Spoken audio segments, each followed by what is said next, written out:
Hello student, this is Govinda from उद्देश्य tuition classes. उद्देश्य tuition class के इस यूट्यूब चैनल पर आपका एक बार फिर स्वागत है। आज हम देखेंगे कक्षा 8वीं क्लास 8 घन संख्याएं क्यूब नंबर्स, है ना। ये अध्याय 1 है वर्ग एवं घन का। ये पार्ट 8 है। इससे पहले हमने पार्ट 7 तक वीडियो अपलोड कर चुके हैं। जो भी किसी बच्चे ने उस पार्ट 7 तक नहीं देखे हैं तो डिस्क्रिप्शन बॉक्स में उसका लिंक दे दिया गया है, जाके आप वहां पर देख सकते हैं। आज हम देखेंगे प्रश्नावली 1.2 जो पार्ट 8 है ना। पार्ट 7 तक के वीडियो आ चुका है, जिसमें हमने बताया था पार्ट 7 तक के वीडियो में हमने डिस्कस किया था। किसके बारे में डिस्कस किया था? वर्ग संख्याएं के बारे में, स्क्वायर नंबर के बारे में डिस्कस किया था। आज हम देखेंगे घन संख्याएं क्यूब नंबर्स के बारे में। तो आज का ये वीडियो बेसिक नॉलेज, जो बेसिक घन संख्याएं के बारे में जो बेसिक चीजें हैं उसके बारे में हम डिस्कस करेंगे। चलिए सबसे पहले देखते हैं। पहले हम पिछले जो पढ़े हुए हैं उसको रिमाइंड कर लेते हैं, ठीक है। जैसे वर्ग संख्याएं, वर्ग संख्या में क्या करते थे? वर्ग संख्या में क्या करते थे? हम कोई भी संख्या एक लेते थे, जैसे आपके पास 2 है, ठीक है, और 2 को उसी संख्या से गुना करते थे, तो ये क्या कहलाता है? वर्ग कहलाता है, ठीक है। जैसे आपके पास 16 है तो 16 का 16 से अगर गुना करेंगे तो ये वर्ग संख्या होगी। जो भी गुना करके जो प्राप्त आएगा वो वर्ग संख्या होगी। जैसे इसका 196 आएगा, सॉरी 196 नहीं आएगा ना, 256 आएगा इसका, और ये हो जाएगा 4 हो जाएगा, ठीक है। जैसे आपके पास 18 गुना 18 अगर कर देंगे तो क्या आ जाएगा? इसका 361 हो जाएगा, सॉरी 324 हो जाएगा, है ना। ये इस तरीके से 18 × 18 324, ठीक है। तो ये जो 4 जो है, ये यहाँ पास जो 4 लिखा है, यहाँ पास 256 लिखा है, यहाँ पास 324 जो लिखा है, वो क्या संख्या है? वर्ग संख्या होती है, ठीक है। ये होती है वर्ग संख्या। इसके बारे में हमने डिटेल में पढ़ चुके हैं। अब देखते हैं घन संख्या क्या होती है, उसके बारे में ध्यान से देखिएगा। घन संख्या इंग्लिश में बोल देंगे हम इसको क्यूब नंबर। क्या बोलेंगे? क्यूब नंबर, ठीक है। ध्यान से देखिएगा, इसको हम किस तरीके से, वर्ग संख्या को किस तरीके से लिखते थे? 2 की घात में 2 लिखते थे, 2 की घात में 2 लिखते थे। और यहाँ पास 16 है, 16 कितने बार है? 2 बार है, तो 16 की घात 2, ठीक है। यहाँ पास 18 कितने बार है? 18 2 है ना, तो 18 की घात 2, इस तरीके से लिखते थे, ठीक है। हम इसमें घन संख्या में क्या लिखेंगे? कोई भी आपके पास एक संख्या है, जैसे आपके पास 2 का घन अगर लिखना है, 2 का घन, घन मतलब क्यूब होता है, क्यूब मतलब होता है 3, क्यूब मतलब होता है 3, 2 की घात 3, मतलब 2 कितने बार लिखा जाएगा? यहाँ पास 3 बार। 2 गुना 2 गुना 2, 2 गुना 3 नहीं करना है, ये गलत हो जाएगा, ठीक है। 2 गुना 3 नहीं करना है, ये गलत हो जाएगा, ठीक है, ये गलत हो जाएगा, ठीक है। 2 को 3 बार लिखना है, 1 2 3। जैसे यहाँ पास 2 की घात 2 है तो 2 को 2 बार लिखे ना, 16 की घात 2 है तो 16 को 2 बार लिखे थे। यहाँ 18 की घात 2 है तो 18 को 2 बार लिखे थे। उसी प्रकार घन में, वर्ग में, सॉरी घन में, क्यूब नंबर में 2 की घात अगर 3 है तो 2 गुना 2 गुना 2 लिखेंगे तो कितना आ जाता है? ये 8, 2 दूनी 4 दूनी 8, ठीक है। जैसे यहाँ पास 3 है, 3 की घात अगर 3 लिखूँ मैं, 3 की घात कितना लिखूँ? 3, तो 3 को कितना बार लिखना पड़ेगा आपको? 3 बार, तो 3 × 9 = 27, ठीक है। उसी तरीके से 4 की घात 2, 4 की घात 2 कितना हो जाएगा आपके पास? 4 गुना 4 गुना 4, ये हो जाएगा आपके पास 4 × 16 16 से 64, ठीक है। फिर 5 की घात 2, ठीक है, 5 की घात 2, 5 गुना 5 गुना 5, ठीक है, ये हो जाएगा आपके पास 125। तो इस तरीके से और आगे आप लोग कर सकते हैं, ठीक है। 6 गुना 6 गुना 6 करना, 7 गुना 7 गुना 7 करना, 8 गुना 8 गुना 8 करना। इसी तरीके से जो भी आपके पास प्राप्त होगा उसके आधार पे आप करेंगे इसको, ठीक है। चलिए इतना नोट कर लीजिए, फिर उसके बाद और बताता हूँ, ठीक है। तो आप समझ गए होंगे कि घन संख्या क्या क्या होती है, ठीक है। जैसे मैंने 1 से 10 तक घन संख्या लिख दिए हैं। यहाँ पास 1 का घन कितना होता है? 1, 2 का घन कितना होता है? 8, 3 का घन कितना होता है? 27, 4 का घन कितना होता है? 64, 5 का घन कितना होता है? 125, 6 का घन कितना होता है? 216, 7 का घन कितना होता है? 343, और 8 का घन कितना होता है? 512, 9 का घन कितना होता है? 729, और लास्ट है 10 का घन 1000। इस तरीके से मैंने 1 से लेकर 10 तक घन लिख लिया है। आप लोग 20 तक, कम से कम 20 तक याद रखना, कम से कम 20 तक याद रखना, ठीक है। याद यहाँ पास आप लोग को 1 से लेकर 20 तक तो याद होना ही होना चाहिए, है ना, ठीक है। मैंने 10 तक लिख दिया है, 20 तक निकाल के आप लोग याद कर लीजिएगा अच्छे से। और उससे भी बड़ी संख्या है तो हम किस तरीके से उसकी पहचान करेंगे, ठीक है। जैसे हम आपके बुक का क्वेश्चन लेते हैं, जैसे प्रश्नावली 1.2, प्रश्नावली 1.2 में देखो क्या दिया है, स्क्रीन पर देखो क्वेश्चन लिखा गया है। प्रश्नावली 1.2 में प्रश्न क्रमांक 1 है, निम्नलिखित संख्याओं में कौन सी संख्या पूर्ण घन है और कौन सा नहीं। पूर्ण घन संख्या यही है पूर्ण घन संख्या, जैसे 1 है, 8 है, 27 है, 64 है, ठीक है। इस तरीके से जैसे हमने पूर्ण वर्ग संख्या पढ़ा था पार्ट 1 से लेकर पार्ट 7 तक। पूर्ण वर्ग संख्या मतलब जैसे अभाज्य गुणनखंड विधि, जो भी संख्या दिया रहता था उसका अभाज्य गुणनखंड विधि से अपन निकालते हैं, तो जैसे 2 से भाग देते थे, फिर 3 से, 4 से, इस तरीके से, ठीक है। तो फिर जोड़ा बनाते थे, 2 का जोड़ा बनाते थे, 2 का जोड़ा बन गया तो वो क्या होगा वो पूर्ण वर्ग संख्या था, ठीक है। और अब क्या करेंगे, 3 का जोड़ा बनना चाहिए। देखो यहाँ पास 3 का जोड़ा है ना, ठीक है। चलिए देखते हैं क्वेश्चन नंबर पहला, प्रश्न क्रमांक 1, ठीक है। प्रश्न क्रमांक 1 में कितना क्वेश्चन दे दिया गया है, देखिए 125 पहला है, पूरा 6 प्रश्न है, ठीक है। मैं यहाँ पर दो प्रश्न को फिलहाल लिख देता हूँ, फिर उसके बाद और लिखूंगा। ये हो जाएगा 800, ठीक है। ये हो गया 800, 2 संख्या है। तो आप लोग संख्या को देखकर बता सकते हो फिलहाल अभी 125 पूर्ण वर्ग संख्या है कि नहीं है, क्योंकि देखिए 125 पूर्ण वर्ग संख्या है, 5 का है, ठीक है। उसी तरीके से 800 देखिए 800 किसके किसके विचार है, 729 और 1000 के विचार है, मतलब वो किसी और संख्या का नहीं है, मतलब 9 का नहीं है ना 10 का नहीं है, उसमें दशमलव का आएगा, ठीक है। 9 दशमलव कुछ का आता है, ये 800 मतलब 800 पूर्ण वर्ग संख्या नहीं है। इसको हम प्रूफ करके बताएंगे आपको, ठीक है। चलिए देखेंगे पहला सॉल्यूशन फर्स्ट, ठीक है। आपके पास है 125, तो हल करेंगे यहाँ पास 125, ठीक है। 125 यहाँ पास अभाज्य गुणनखंड विधि से लिखेंगे, अभाज्य गुणनखंड विधि से क्या लिखेंगे, अभाज्य गुणनखंड विधि से। अभाज्य गुणनखंड विधि से किस तरीके से करते हो, ध्यान से देखिएगा। यहाँ पास 125, तो आपके पास 125 है। आप सबसे पहले छोटी संख्या से भाग देख देंगे, पहले 2 से, लेकिन इकाई संख्या में 5 होने के कारण 2 से नहीं जाएगा, 3 से देखेंगे। इसके बाद 3 चौक 12 हो गया, 3 चौक 12, लेकिन 5 इकाई संख्या में तो वो 3 कम 3, 2 हाथ सिलाया बच जाएगा, और इसके बाद कोई संख्या नहीं तो 3 से भी नहीं जाएगा, 4 से जाएगा ही नहीं है, ठीक है। 5 से देखेंगे, 5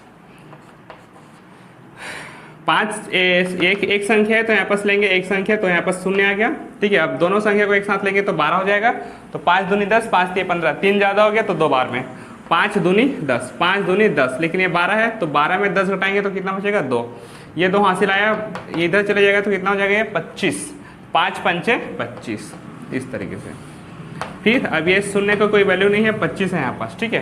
5 पंचे 25, फिर 5 एकम 5, इस तरीके से। तो देखिए आपके पास क्या क्या आ गया है, 125 का क्या है, क्या गुणनखंड क्या निकला है यहाँ पास, 5 5 5, 3 बार निकला। मैंने क्या बताया था, 3 बार अगर जोड़ा आ गया तो ये पूर्ण वर्ग संख्या है, ठीक है। ये देखिए 1 2 3 पूर्ण घन में बोल रहा हूँ, ठीक है। पूर्ण घन में, पूर्ण वर्ग में क्या होता था, पूर्ण वर्ग में 2 का जोड़ा बनता था, 2 संख्याओं का जोड़ा बनता था, लेकिन पूर्ण घन में 3 संख्याओं का जोड़ा बनेगा। देखिए 5 गुना 5 गुना 5, 3 संख्याओं का एक जोड़ा बना है, ठीक है। तो ये पूर्ण घन संख्या है। यहाँ पास क्या लिखेंगे, अतः 125 एक पूर्ण घन संख्या है। क्यों है, क्योंकि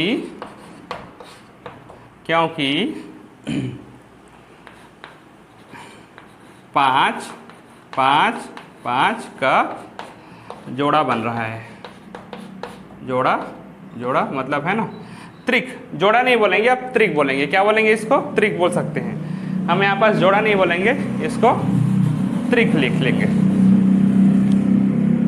क्या लिखेंगे आप इसको, त्रिक बन रहा है, ठीक है। तो 125 एक पूर्ण घन संख्या है, क्यों है, क्योंकि 5 का त्रिक बन रहा है, ठीक है। चलिए इसको नोट कर लीजिए, फिर मैं 800 का बताऊंगा, ठीक है। चलिए इसको नोट कर लीजिए, वीडियो को पॉज कर लीजिए, ठीक है। मैं इसको इरेज कर रहा हूं।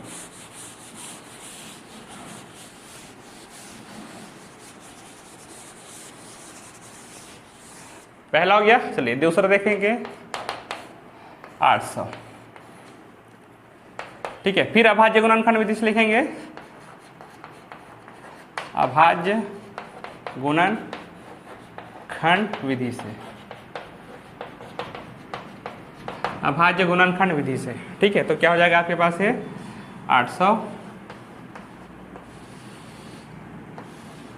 2 से जाएगा ये, देखिए इकाई संख्या में शून्य है तो 2 से जाएगा, 2 चौक 8, 2 शून्य में शून्य, 2 शून्य में शून्य।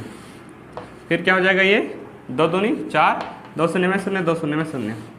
फिर 2 एकम 2 शून्य, फिर 2 पंचे 10, 2 शून्य में शून्य। फिर 2 दूनी 4, 1 बचेगा, 2 पंचे 10, 25 हो गया। फिर 5 से, 5 पंचे 25, फिर 5 एकम 5।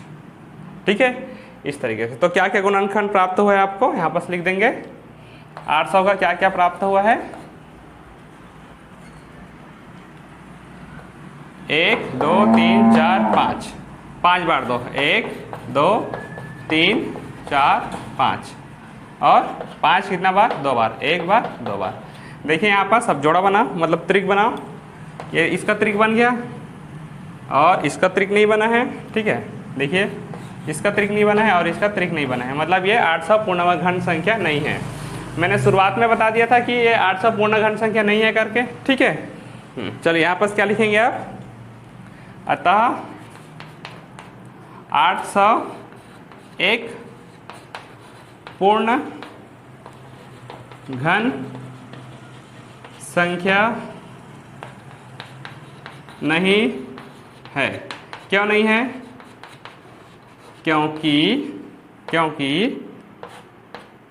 क्योंकि 2 और 5 का जोड़ा, मतलब त्रिक, जोड़ा नहीं, अब जोड़ा शब्द को भूल जाओ, त्रिक नहीं बन रहा है, नहीं बन रहा है। इस तरीके से आप सॉल्यूशन लिखेंगे।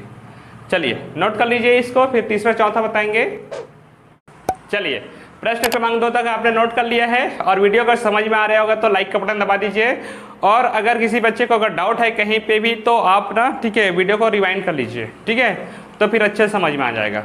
और अगर कहीं पे भी डाउट है तो ज़्यादा अगर डाउट लग रहा है तो कमेंट बॉक्स में कमेंट कर लीजिएगा।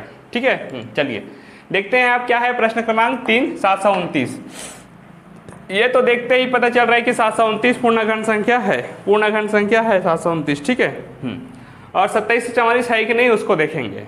ठीक है, चलिए यहाँ पास तीसरा है, क्या है आपके पास 729। ये तो सबसे पहले क्या लिखेंगे आप, हल थर्ड। तीसरा क्या लिखेंगे सबसे पहले, 729 इक्वल्स टू लिख देना पहले, उसके बाद अभाज्य गुणनखंड विधि से लिखना, अभाज्य गुणनखंड विधि से, अभाज्य गुणनखंड विधि से। तो 729 में 729 का अभाज्य गुणनखंड विधि से निकालिए। 2 से तो जाएगा नहीं, 3 से जाएगा, 3 दूनी 6, 1 3 चौक, देखो 1 आ गया, 6 में 1, 7 में 6 घटाएंगे तो 1 बचेगा, तो ये 12 हो गया। ठीक है, तो 3 चौक 12 हो गया, और ये हो जाएगा 3 तिया 9, 343 हो गया। फिर आप देखिए 3 शून्य में शून्य, 3 बड़ा हो जाएगा तो 2 है तो यहाँ पास। ठीक है, तो दोनों को एक साथ लिखेंगे तो 24 हो गया, 3 अट्ठे 24, 3 एकम 3, फिर 3 तो 0 तो कट गया। ठीक है, क्या बचा आपके पास 8। ठीक है, 0 को नहीं लिखेंगे फिर भी चलेगा। ठीक है, अब लिखेंगे 8, तो 3 एकम 3, 3 दूनी 6, 3 तिया 9, 9 ज़्यादा हो गया तो 3 दूनी 6, 3 दूनी 6, 2 बार में 6 आया, तो 8 में 6 घटाएंगे तो 2, यहाँ पास 2 तो 21 हो गया, तो 3 सत्ते 21, 3 सत्ते 21, फिर 3 से जाएगा 3 नियम 27, फिर 3 से जाएगा 3 तिया 9, फिर 3 से जाएगा 3 एकम 3। ठीक है, यहाँ पास कितना आता है उसको नहीं लिखते हैं, कितने बार पढ़ा जाता है उसको लिखते हैं। जैसे यहाँ पास 3 दूनी 6, 2 बार पढ़ा गया तो यहाँ पास 2 लिखेंगे। ठीक है, इस तरीके से। अब क्या क्या निकल के आया उसको यहाँ पास लिखेंगे। 729 में बताओ, यहाँ पास 1 2 3 4 5 6, 6 बार, 1 2 3 4 5 हो जाएगा 6। ठीक है, चलो जोड़ा बनाओ, त्रिक बनाओ। इसका एक त्रिक बन गया, इसका एक त्रिक बन गया। ठीक है, तो ये 729 पूर्ण घन संख्या है। स्टार्टिंग में बताया था मैंने। ठीक है, देखिए वहाँ पास भी लिखा हूँ 729 9 का है करके। ठीक है, देखिए यहाँ से एक 3 निकालेंगे, यहाँ से एक 3 निकालेंगे। ठीक है, तो 3 तिया कितना हो जाएगा 9। ठीक है, 3 तिया 9। उसी तरीके से ठीक है, जिस तरीके से हम वर्ग निकालते थे, यहाँ से एक 3 निकालेंगे, एक त्रिक बना है और यहाँ से एक त्रिक बना है, तो 3 तिया 9। तो 9 का है, देखिए 9 का घन है, 9 का घन है 3, 729। ठीक है, चलिए आप यहाँ पास क्या लिखेंगे, अतः 729 पूर्ण घन संख्या है, पूर्ण घन संख्या है। क्यों है, क्योंकि 3 का 2 बार त्रिक बन रहा है। त्रिक बन रहा है, कितने भी बार बनना चाहिए त्रिक। ठीक है, मैं यहाँ पर 2 बार बना है तो 2 बार लिख दिया। ठीक है, त्रिक बना है। एक बार भी अगर बनता तो एक बार का। ठीक है, 2 बार बनाए तो 2 बार, 3 बार बनाए तो 3 बार, बस त्रिक बनना चाहिए। ठीक है, चलिए नोट कर लीजिए इसको, वीडियो को पॉज कर लीजिए सबसे पहले आप, उसके बाद नोट करना। चलिए अब देखते हैं क्वेश्चन नंबर 4, 2744। 2744 ये पूर्ण घन संख्या है कि नहीं। तो सबसे पहले क्या लिखेंगे आप यहाँ पास क्या लिखेंगे, अभाज्य गुणनखंड विधि से। तो 2 से लेके जाएंगे, क्योंकि कई संख्या में सम संख्या है 2, 2 एकम 2, 2 एकम 2, 2 तिया 6, 2 तिया 6, तो 1 बचा तो 14 बन गई है। ठीक है, तो 2 सत्ते 14, यहाँ पर 2 है तो 2 दूनी 4, इस तरीके से बनाए हुए आप। फिर यहाँ पास 13 है, 2 छक्के 12। यहाँ पास देखिए 2 एकम 2, तो ज़्यादा हो गया तो शून्य बार में जाएगा, आप दोनों को एक साथ लिखेंगे। 13 हो गया, 2 छक्के 12, 2 सत्ते 14, तो 2 7 तो ज़्यादा हो गया, तो यहाँ पास 6 बार लिखेंगे। 1 आया, 2 छक्के 12, तो 13 में 12 घटाएंगे तो 1 आएगा। 17 हो गया, 2 अट्ठे 16, यहाँ पास 1, फिर वही 1 बचेगा तो 12, तो 2 छक्के 12। फिर 2 से लेके जाएंगे, यहाँ पास शून्य को हटा दो, 2 तिया 6, 2 चौक 8, 2 तिया 6 हो गया, 3 से 43। फिर अब 3 से जाएगा। ठीक है, 3 से जाएगा, सॉरी 3 से जाएगा क्या, नहीं जाएगा। 2 से तो जाएगा ही नहीं, 3 से भी नहीं जाएगा, क्योंकि 3 एकम 3, 3 एकम 3, यहाँ पास 1 बचेगा तो 13, 3 के बारे में 13 नहीं आता है। ठीक है, तो यहाँ पास 4 से जाएगा क्या, 4 से बिल्कुल नहीं जाएगा, 5 से तो भी बिल्कुल नहीं जाएगा, 6 से 6 पंचे 30 और 63, 6 से भी नहीं जाएगा, 7 से जाएगा यहाँ पास, 7 से। ठीक है, यहाँ पर देखो ध्यान से, 7 चौक 28, 7 चौक 28, तो 34 में 28 घटाओगे, 34 में 28 घटा 7 चौक 28, तो यहाँ पास कितना है 6, यहाँ पास 6 आ गया, 63 बन गया है, 7 नियम 63। फिर 37 37 49, 7 एकम 7, इस तरीके से। तो क्या आया आपके पास अभी 2744। 2744 में क्या क्या गुणनखंड प्राप्त हुआ है आपको, 2 गुना 2 गुना 2 गुना 7 गुना 7 गुना 7, ये इस तरीके से। तो त्रिक भी मिल रहा है आपको, देखिए यहाँ पास 2 का त्रिक मिल गया, यहाँ पास 7 का त्रिक मिल गया, मतलब 27 से 44 भी त्रिक है। किसका है देखिए ध्यान से, यहाँ से एक 2 निकाल लीजिए, यहाँ से एक 7 निकाल लीजिए, तो 2 सत्ते 14, मतलब 14 का क्यूब है ये, 14 का घन है। 14 का घन कितना होता है 27 से 44, इस तरीके से आप ज्ञात करेंगे। तो यहाँ पास भी लिख सकते हो आप, अतः 2744 पूर्ण घन संख्या है। क्यों, क्योंकि यहाँ पर 2 और 7 का त्रिक बन रहा है।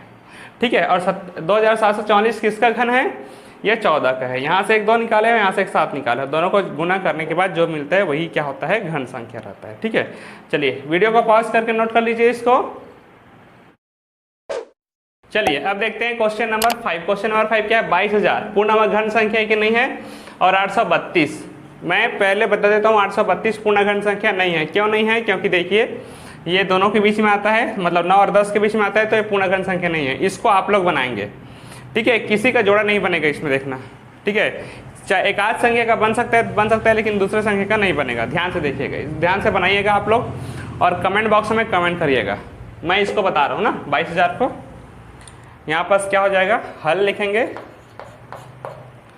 22,000 को तो यहाँ पर क्या लिखेंगे सबसे पहले, पांचवा है, ठीक है। 22,000 सबसे पहले लिखेंगे अभाज्य गुणनखंड विधि से, अभाज्य गुणनखंड विधि से, अभाज्य गुणनखंड विधि से लिखना, ठीक है। 22,000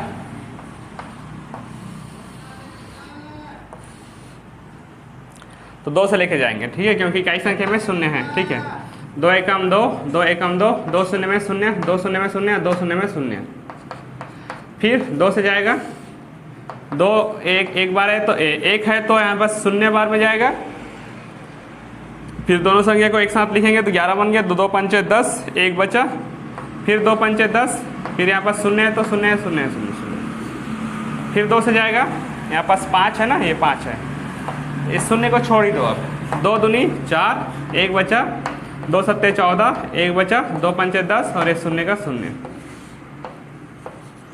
2 एकम 2, यहाँ पर 2 तिया 6, 1 बचा, 2 सत्ते 14 और ये हो जाएगा 2 पंचे 10, ठीक है, ये हो गया।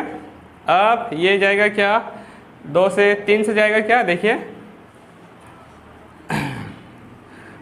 3 से जाएगा क्या, 2 से तो जाएगा नहीं क्योंकि इकाई में 5 है।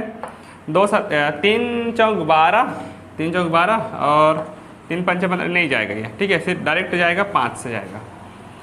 5 पंचे 25, सॉरी 5 दूनी 10, 3 बचेगा तो 5 सत्ते 35, यहाँ पर 2 बचेगा, 5 पंचे 25, 275 हो गया। फिर 5 से जाएगा, 5 पंचे 25, 2 5 पंचे 25, ठीक है। देखो 5 पंचे 25 और 27 में 25 घटेंगे तो 25 हो गया इधर। फिर 5 एकम 5, 5 एकम 5, फिर 11 से 11 एकम 11। देखिए क्या क्या निकल के आया यहाँ पास, 22,000 का गुणनखंड क्या क्या निकल के आया है, 1 2 3 4, 4 बार आया है, 1 2 3 4। आप समझ गए होंगे कि 22,000 भी किसी का घन नहीं है ना। 5 कितना बार आया है, 1 2 3 बार और 11 1 बार आया है। तो देखो यहाँ पास 2 का त्रिक बन रहा है लेकिन 1 बच गया, ठीक है। 5 का त्रिक बन गया लेकिन 11 बच गया, ठीक है। तो यहाँ पास क्या लिखेंगे, इससे क्या पता चल, देखिए 2 का तो त्रिक बन रहा है, 2 और 5 का तो त्रिक बन रहा है, लेकिन 2 संख्या और ऐसी ही है जिसका त्रिक नहीं बन रहा है। मतलब मैंने क्या बताया था स्टार्टिंग में, अगर त्रिक नहीं बनेगा, ठीक है, चाहे 1 का बन रहा है और दूसरा का अगर नहीं बनेगा, ठीक है, तो क्या होगा, वो पूर्ण घन संख्या नहीं कहलाएगा, ठीक है। तो यहाँ पर क्या लिखेंगे आप लोग, अतः 22,000 एक पूर्ण घन संख्या नहीं है, नहीं है। क्यों नहीं है, क्योंकि 2 और 11 का त्रिक नहीं बन रहा है, बन रहा है, ठीक है। इस तरीके से लिखेंगे, ठीक है। चलिए ये वीडियो को पॉज कर लीजिए और ये इसको नोट कर लीजिए, और समझ में नहीं आया होगा तो वीडियो को रिवाइंड कर लीजिए एक बार और अच्छे से समझ में आ जाएगा फिर ना। और ये क्वेश्चन नंबर 6 को आप लोग, ठीक है, खुद से बनाएंगे, कमेंट बॉक्स में कमेंट करेंगे। इसी प्रकार ये देखिए, ये आज क्या था, आज हमने क्या देखे, कक्षा 8वीं का घन संख्याएं क्यूब नंबर, ठीक है, पार्ट 8 है ये। प्रश्नावली 1.2 का पहला प्रश्न है। पहला प्रश्न में टोटल 6 प्रश्न दिया गया था, मैंने 5 प्रश्न को एक्सप्लेन किया है, छोटा प्रश्न आपके लिए छोड़ दिया है, ठीक है। आप लोग के लिए होमवर्क है, समझ लो, ठीक है। ये अध्याय 1 था, वर्ग एवं घन, स्क्वायर एंड क्यूब नंबर का, ठीक है। इसके बाद हम प्रश्न क्रमांक 2 और प्रश्न क्रमांक 3, प्रश्न क्रमांक 4 लेके आएंगे अगले वीडियो में, तीनों प्रश्नों को, क्योंकि ये वीडियो बहुत ज़्यादा लंबा बन जाएगा, ठीक है। तो इसी तरीके से वीडियो पाने के लिए हमारे चैनल को सब्सक्राइब कर लीजिए और इस वीडियो को ज़्यादा से ज़्यादा कक्षा 8वीं तक के बच्चों के पास पहुँचाइए, ठीक है। Thank you.